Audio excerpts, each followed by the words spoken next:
It's been brought to our attention that a certain fast food chain has crowed our commercial. Under normal circumstances we'd be upset, but frankly we're flattered. And we're prepared to overlook this indiscretion if the aforementioned fast food chain follows these instructions. By 4 p.m. Thursday, we'd like the following delivered to this address: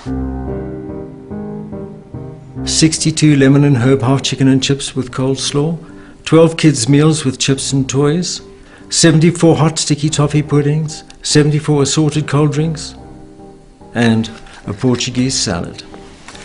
It's a small price to pay, all things considered, and we're sure you'll accept this challenge gracefully. Or are you chicken?